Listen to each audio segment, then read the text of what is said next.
Olá, é um prazer estar aqui com vocês hoje, especialmente para participar com muita honra dos 20 anos do Fórum Mundial Espírito e Ciência da LBV.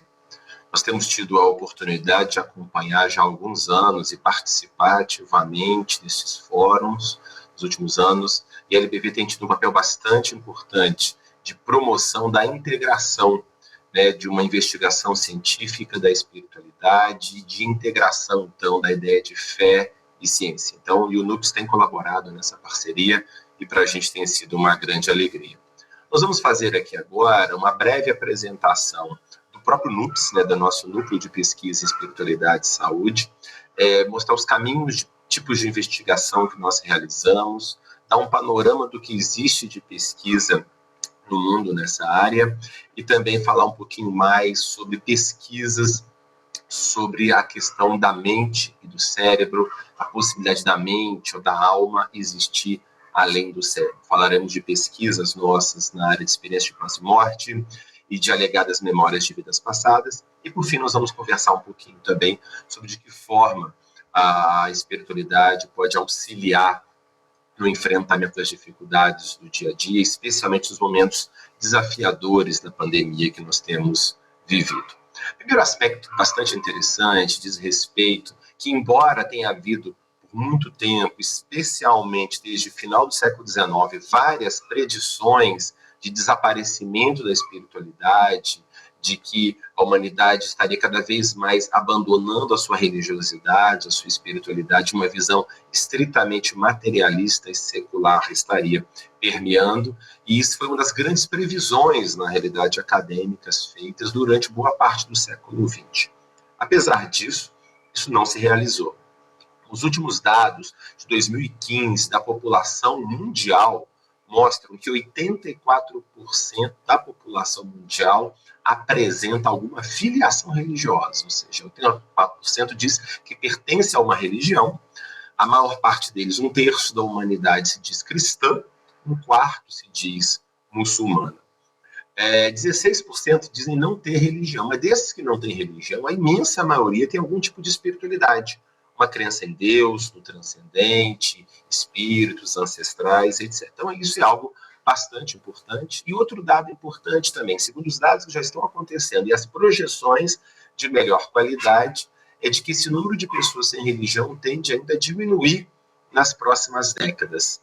Tá? Na realidade, os dois grupos que tenderão a diminuir, que já estão diminuindo, tendem a diminuir mais, é os sem religião e os budistas. A previsão é que até 2060 continue havendo uma maioria de cristãos e de muçulmanos. Então, ou seja, a espiritualidade ainda existe na humanidade e provavelmente vai continuar existindo, talvez até de modo mais intenso. E no Brasil também é assim. Mais de 90% da população brasileira diz que possui uma filiação religiosa. E mais do que 1/3 frequenta um grupo religioso pelo menos uma vez por semana. Não há nenhuma outra atividade social não obrigatória, como trabalho e estudo, que tanta gente faça com tanta frequência. Nem no shopping, nem no salão, nem ir na balada, seja lá o que for, no clube, é algo tão frequente. Então, é uma atividade muito frequente da humanidade e da população brasileira. E como é que isso tem a ver com a gente na área de pesquisas? Na realidade, hoje em dia, existem literalmente milhares de estudos tentando explorar como a espiritualidade impacta a saúde, as pessoas, etc. E nesse aspecto, é um dado bastante interessante, o Brasil é um protagonista. O Brasil é o 5º país com mais produções acadêmicas internacionais na área de espiritualidade e saúde. Então, o Brasil é um país realmente que tem se destacado nessa área. E neste aspecto, vou falar um pouquinho do NUPS, o Núcleo de Pesquisa em Espiritualidade e Saúde, que foi fundado em 2006, no Programa de Pós-Graduação em Saúde da Faculdade de Medicina da Universidade Federal de Juiz de Fora. É um programa interdisciplinar, nós temos psicólogos, médicos, estatísticos, historiadores, filósofos, sociólogos, enfermeiros, são pessoas das mais diversas formações, assim, das mais diversas bagagens religiosas e filosóficas também. O que nos une, na realidade, é a abertura para investigar esse fenômeno, o respeito ao fenômeno religioso e espiritual, mas, ao mesmo tempo, rigor científico. É isso que precisamos de unir, o rigor científico e a abertura acadêmica. Que o objetivo do NUPS é desenvolver pesquisas interdisciplinares de qualidade sobre a espiritualidade, especificamente sobre espiritualidade e saúde. Além das pesquisas, nossos objetivos são também formar pesquisadores de qualidade nessa área e também levar a informação para a sociedade. Nós temos várias iniciativas também de divulgação científica que nós vamos falar um pouquinho mais para frente. O NUPS tem basicamente 3 linhas de pesquisa. Uma delas é sobre o impacto da espiritualidade sobre a saúde. Basicamente, nós investigamos o quanto o nível de envolvimento religioso, por exemplo, a frequência que a pessoa faz ao grupo religioso, o quanto a pessoa se considera tentar vivenciar no seu dia a dia a sua religiosidade, etc., quanto isso impacta a saúde.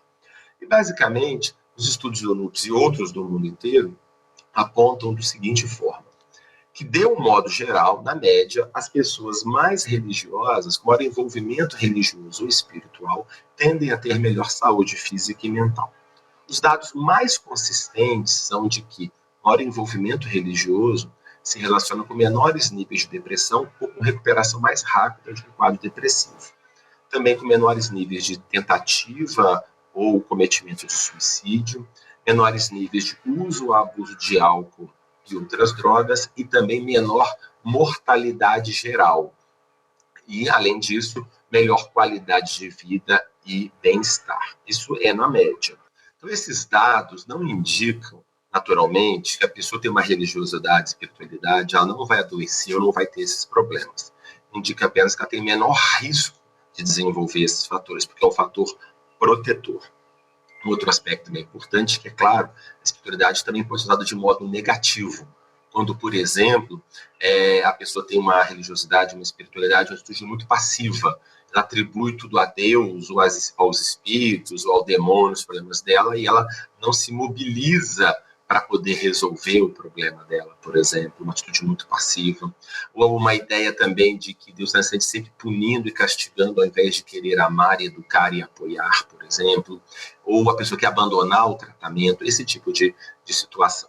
Outra linha que nós temos de pesquisa é sobre história e filosofia das pesquisas em espiritualidade, ou seja, como que a ciência, ao longo do tempo, estudou a espiritualidade. Algumas das nossas linhas de pesquisa, nós tivemos uma tese de doutorado sobre William James, outra sobre Jung, e tivemos uma também sobre Allan Kardec. Então, ou seja, são vários pesquisadores que investigaram a espiritualidade de diversas formas. Então, esse tem sido um dos caminhos aí que nós temos também explorado. Por fim, também, a última linha que eu vou falar um pouquinho mais agora também é sobre as experiências religiosas e espirituais, ou seja, as vivências que as pessoas têm. Desde experiências de quase morte, experiências de cura, de conversão, experiências de transe mediúnicas, experiências, por exemplo, de final de vida, de visões, aparições, tudo isso nós exploramos. E uma das coisas que nós tentamos investigar bastante é o quanto essas experiências podem nos dizer sobre o que nós somos, o eu, ou seja, a natureza humana. Será que eu, isso que pensa, isso que sente, que alguns chamam de mente, consciência, alma, espírito, isso é um produto da atividade do cérebro, que acabando o cérebro isso desaparece, ou é algo que vai além do cérebro, que existia antes e que vai existir depois? E as experiências espirituais, elas têm caminhado nesse sentido, de um modo geral, elas sugerem, e elas estão na base das crenças das tradições religiosas e espirituais, de que nós somos mais do que este corpo. Então, nesse sentido, a gente tem trabalhado há vários anos, nesse sentido, no nosso grupo de pesquisas, né? A gente publicou recentemente, alguns anos atrás, um livro sobre explorando as fronteiras da relação mente-corpo. Este livro está sendo exibido aí agora. Ele também foi traduzido para um suplemento especial em português na Revista de Psiquiatria Clínica em 2003, que é disponível gratuitamente na internet, e que se pode ter um acesso geral a esse material. E nós descobrimos também que há um grande número de pesquisas sobre essas experiências. Como a gente pode ver agora nesse slide, a gente tem, por exemplo, as experiências de quase morte, são entre as mais investigadas, que são as publicações, são quase 2.000 artigos científicos publicados em revistas científicas. Então, as experiências quase mortas são as mais estudadas. Depois houve um crescimento também dos estudos de experiência fora do corpo, recentemente mais de pesquisas de experiência de final de vida e também de experiências mediúnicas. Então há um crescimento nesse sentido. A ciência não precisa assumir necessariamente uma visão materialista, ou seja, não precisa assumir que todos esses fenômenos necessariamente são explicados só pela matéria, só pelo cérebro, por exemplo. É também possível, dentro do ponto de vista científico, que a consciência, a mente, a alma, seja um outro elemento fundamental da natureza, do universo, mas não necessariamente físico. E não porque não seja mais físico, não quer dizer que não tenha leis, não seja racionalmente compreensível, e não possa ser explorado do ponto de vista científico. E é isso que a gente tem conversado. Então, em relação às experiências espirituais, por exemplo, todas as experiências espirituais que nós conversamos, há duas grandes perspectivas dentro do próprio ambiente acadêmico. Uma é de negar a realidade ontológica dessa dimensão espiritual. Ou seja, a pessoa que fala que tem uma experiência de quase morte, uma experiência fora do corpo, uma experiência de contato com uma entidade espiritual, ou qualquer coisa que o valha, ela não estaria, na realidade, contactando, acessando nenhuma dimensão espiritual, porque ela não existiria, segundo essa perspectiva. Na realidade, seriam projeções de fantasias, desejos, pressão social, seriam ilusões na realidade. Podem ser úteis, mas seriam apenas ilusões. Existe uma outra perspectiva que aceita a possibilidade de uma realidade ontológica dessa dimensão espiritual, de que ela realmente exista, de que, através das experiências espirituais, a pessoa estaria acessando uma outra dimensão do universo.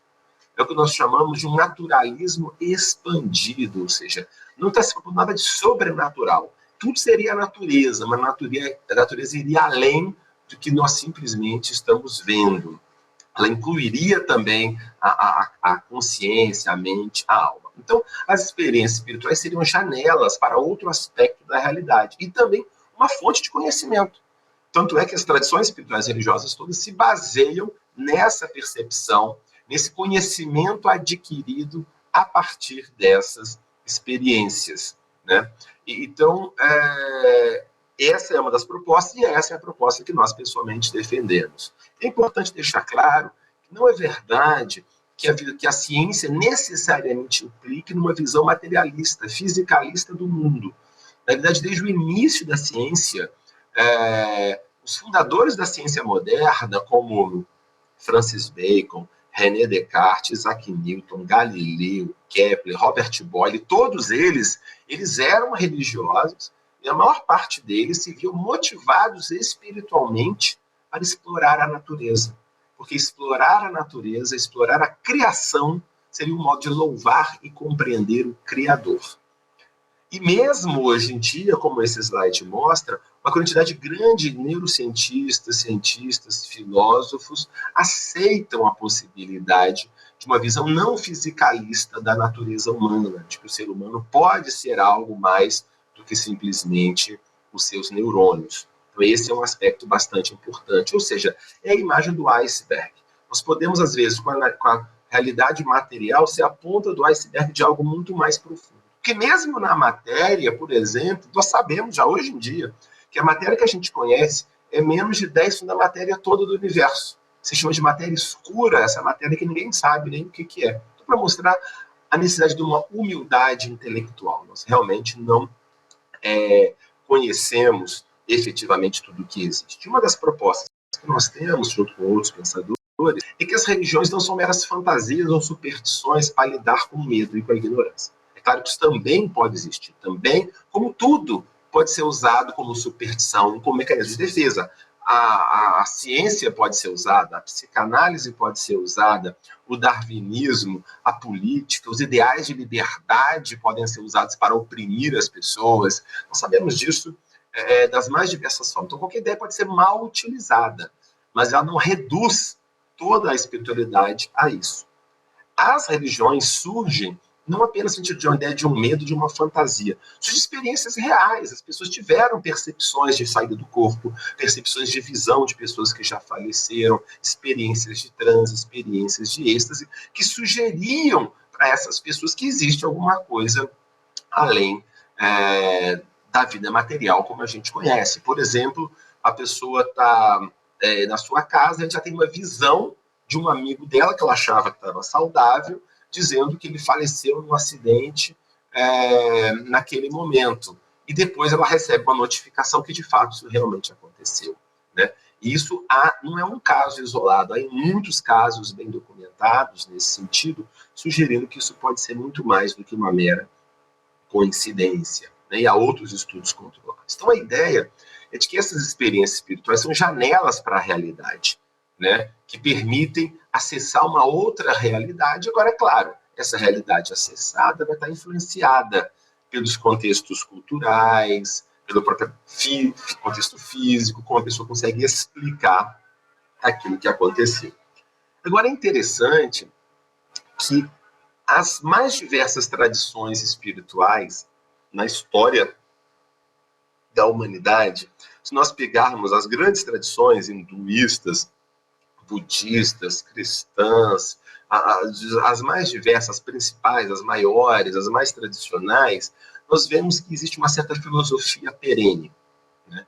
Essa filosofia perene por trás dessas grandes tradições. Uma mensagem básica que emerge dessas experiências espirituais que dão origem a essas tradições religiosas espirituais. A ideia de que existe um fundamento divino no universo, existe algo que permeia tudo, que dá um sentido mais profundo, sagrado, de que todos nós somos interconectados e que somos algo além do meramente material, que nós sobrevivemos a este mundo material, né? Porque existe uma realidade transcendente mais profunda e isso tudo tem implicações éticas, né? Ou seja, quando eu compreendo essa realidade mais profunda, compreendo que existe um objetivo maior na existência e a conexão entre todos, isso tem implicações éticas na minha ação, né?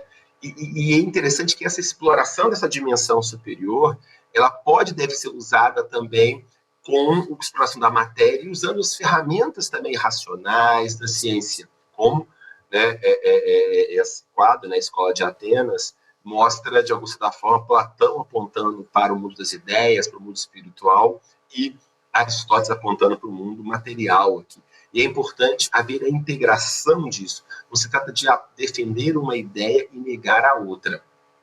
E dentro dessas experiências, nós atualmente no Lupus, nós estamos desenvolvendo 2 pesquisas, coletando relatos no Brasil inteiro de pessoas que tiveram experiências de quase morte.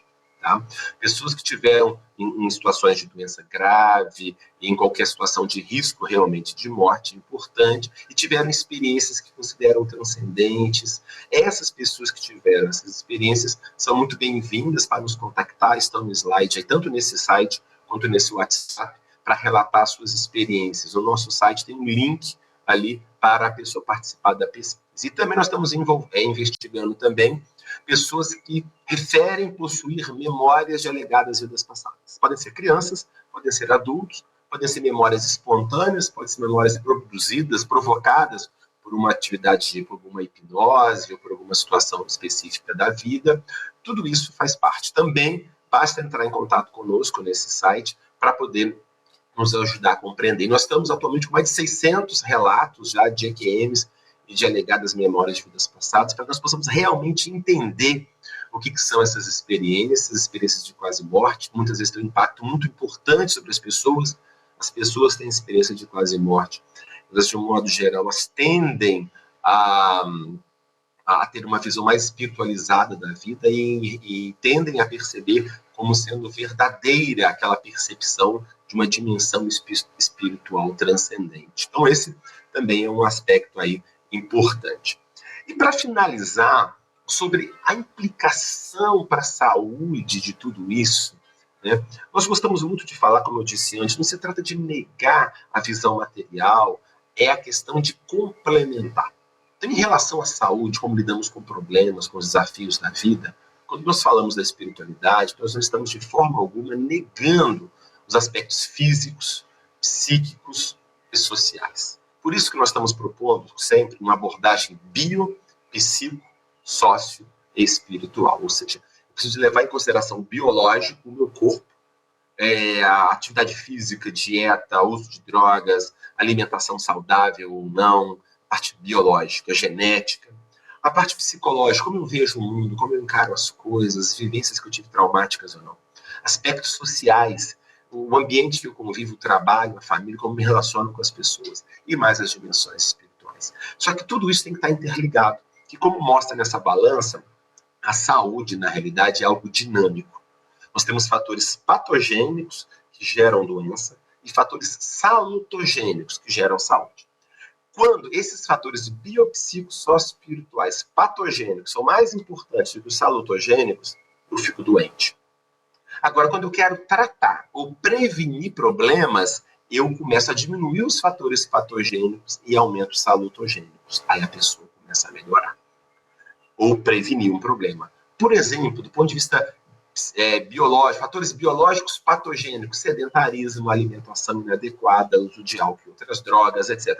Quando eu paro com isso e começo a desenvolver um comportamento, atividade física, alimentação mais saudável, para o uso de substâncias prejudiciais, inicio um tratamento correto, eu começo a melhorar a balança para um lado.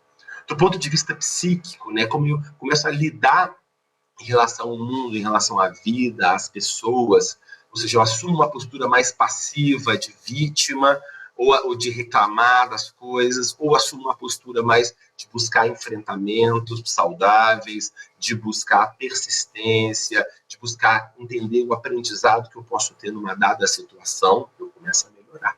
Aspectos sociais, eu começo a reforçar o convívio saudável com pessoas e ambientes que ajudam a despertar o meu melhor lado. Isso eu vou melhorando. E do ponto de vista espiritual, eu começo a fazer uso das minhas ferramentas espirituais para o meu crescimento. E nesse sentido, alguns aspectos que a espiritualidade, há várias pesquisas mostrando como ela pode nos ajudar na prática, tá certo? E cada um de nós vai encontrar mecanismos nesse sentido. Um deles, a leitura de textos religiosos, a leitura regular.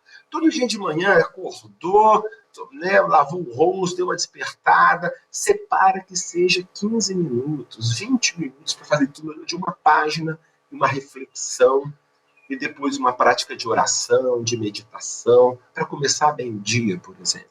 Isso faz muita diferença.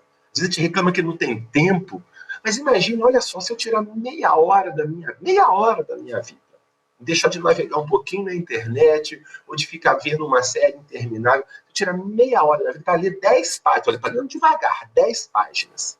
Se eu ler 10 páginas por dia em meia hora, num mês eu li 300 páginas. Num ano eu li 3.600 páginas. Eu leio, no mínimo, 10 livros grossos. Né? Ou seja, olha como é que a gente, às vezes, sem perceber, com pequena prática, a gente pode estar melhorando. Outro aspecto da espiritualidade, significado e propósito, como eu falei antes. A religiosidade, ela dá uma percepção da vida mais ampliada. Eu não estou aqui por um acaso. Existe uma razão de eu estar aqui. Existe um propósito na minha existência que eu preciso encontrar, que eu preciso descobrir, preciso me empenhar nesse sentido. Né? E a espiritualidade tem muito esse papel de ajudar a enxergar significado nas coisas. Em frente a um problema, mais do que ver que é uma tragédia, e muitas vezes é muito difícil mesmo, tentar entender que oportunidade eu posso estar tendo de aprendizado. E mais, do ponto de vista espiritual, Deus dá o frio conforme o cobertor. Se eu estou passando por algo, é para, de algum motivo positivo, mesmo que eu não entenda naquele momento, e eu tenho capacidade, recursos de lidar com isso. Né? Outra, como eu falei, atividade de meditação, de oração, de prece, que às vezes, muitas vezes, ajuda a pessoa a baixar a bola, de estar naquela correria, naquela agitação, e tomando decisões apressadas sem refletir.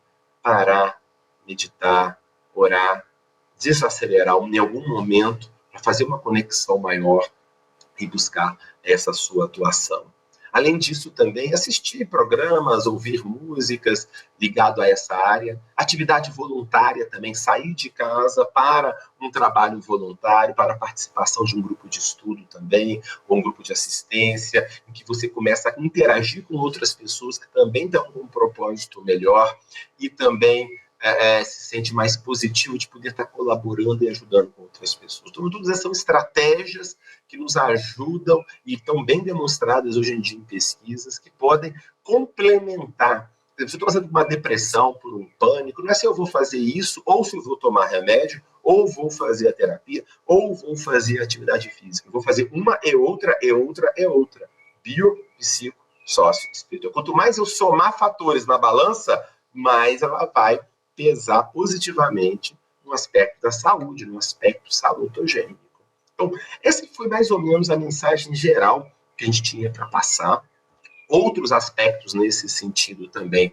A gente tem divulgado muito na TV Noops, nosso canal no YouTube, né? Está 6 anos a gente tem realizado, a gente tem uma parceria, inclusive, com a LBV nesse sentido também. Nós temos mais de 200 vídeos dos melhores pesquisadores do mundo, das mais diversas áreas, das melhores universidades, Harvard, Oxford, Cambridge, USP, falando sobre os mais diversos aspectos, sobre espiritualidade, ciência e saúde.